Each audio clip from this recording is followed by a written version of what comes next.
Hey there, Brian Batko and Ray Fittipaldo with you from the Pittsburgh Post-Gazette down at UPMC Rooney Sports Complex, the Steelers facility on the south side, with a free agency update brought to you by Savinas, Kane, and Gallucci, mesothelioma and asbestos lawyers with over 85 years of experience.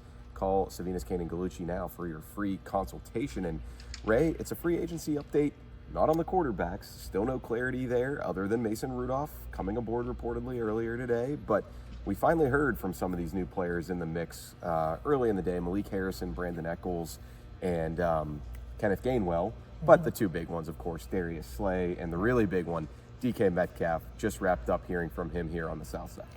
We tried to get an answer out of DK Metcalf. He actually talked to Russell Wilson yesterday, but Brian, it was about a different matter, wasn't it? Yes, he had just proposed to his I don't know about long time, but his girlfriend Normani, which this is big news more for like the People magazine of the world and the Daily Mail more so than us at the Post-Gazette. She's a singer, was in the popular group Fifth Harmony, so that was huge news. That was not previously out there. DK Metcalf just casually dropped it in his presser right here by the train tracks in the Mon River in Pittsburgh. So go figure.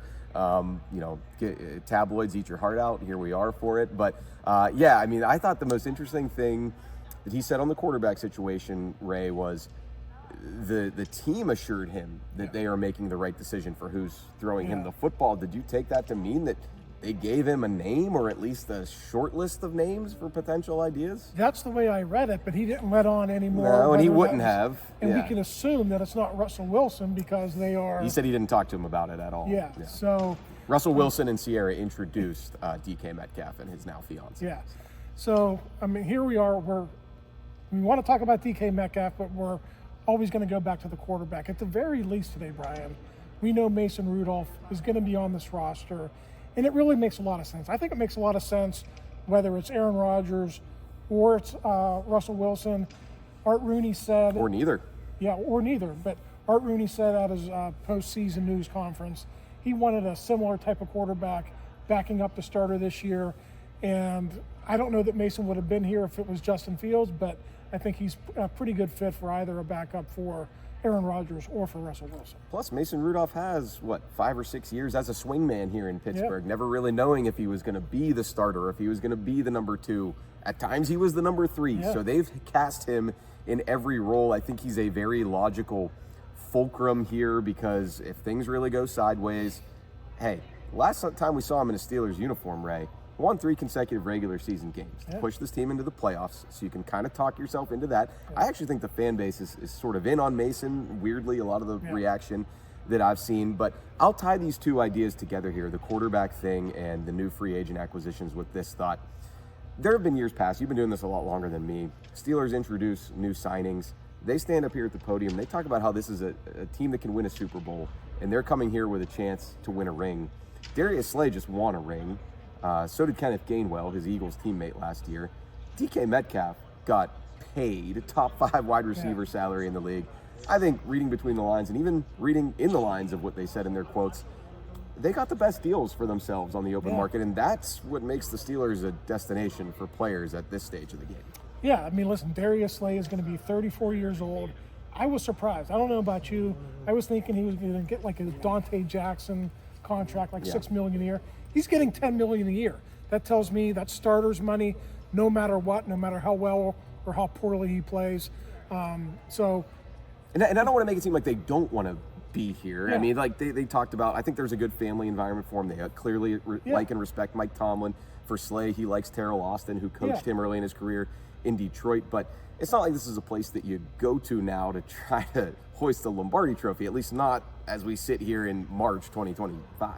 I don't know the vibe you got, but when Slay was talking, it was almost like the Patrick Peterson connection with Joey Porter. He's going to be a mentor to Joey Porter Jr. Maybe the Steelers felt like Joey needed that again. Not that Dante Jackson wasn't good in that regard, but they seem to be going down that road a lot, bringing that vet corner who can maybe be a good model for Joey Porter Jr., who I think they would like to see a big step forward here in 2025. Well, DK Metcalf kind of shrugged this off, but Slay leaned into it a little bit. I'm going to have my popcorn ready somewhat in OTAs, but definitely more so in training camp in Latrobe. Get get your seats on the hill early, because these are fiery competitors now in this receiver and cornerback room.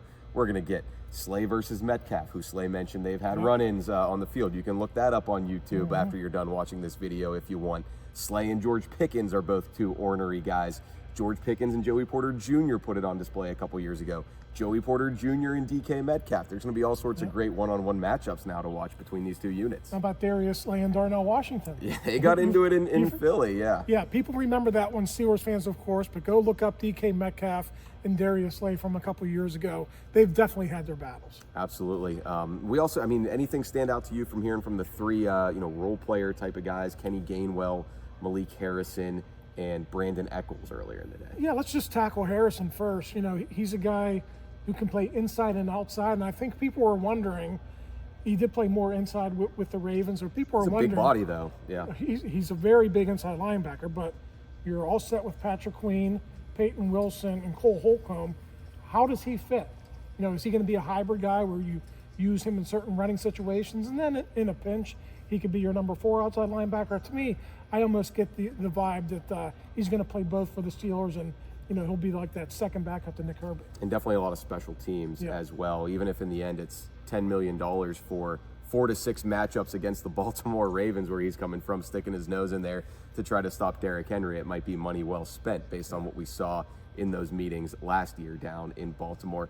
Ray, I'll leave you with this, because we know people find us, obviously, vast majority Steelers fans. If any Seahawks fans found this on the interwebs, DK Metcalf kind of deftly sidestepped that initial question from Will Graves of the Associated Press, which of course is a international outlet. He really didn't get into why he wanted out of Seattle. Now, he did address some of the reports out there that he wanted to go to a warm weather city or a contender, a stable quarterback situation. Well, there's 3 boxes left unchecked there, and DK himself said he never said that. Kind of saying the quiet part out loud, that he didn't care if he went to a contender or not. Now he's here in Pittsburgh, but what do you make of him kind of putting all of that aside and not offering any sort of updates out there for people with the Seahawks who are like, where did this go wrong? Yeah, I mean, eventually it's going to come out, but it's interesting. Seattle is one of many teams this year. I don't want to call what they're doing a fire sale. They kind of blow it up, though. But, they blew it up with Geno Smith, DK Metcalf, Tyler Lockett out there. The 49ers are doing that. So it's almost like these teams are resetting. The Seahawks turn to Sam Darnold. It's almost like they're looking for a complete change. So, maybe that's part of the reason why he wanted out. He's in a situation now. I can't call it a stable situation until we know who it is for his bank account. It is for his bank account. But, yeah, until we know who the quarterback is for the Steelers, who knows? Maybe they will be a contender, Brian, but I think largely it depends on whether it's Aaron Rodgers, Russell Wilson, or somebody else. And maybe by the end of tonight, we'll have a resolution on that. Maybe we'll know if Russell Wilson is joining Kenny Pickett in Cleveland with the Browns, and Aaron Rodgers and the Steelers. Who knows? We keep waiting, watching, keep tuned in here. He's Ray Fittipaldo. I'm Brian Batko. Appreciate you watching the Post-Gazette again.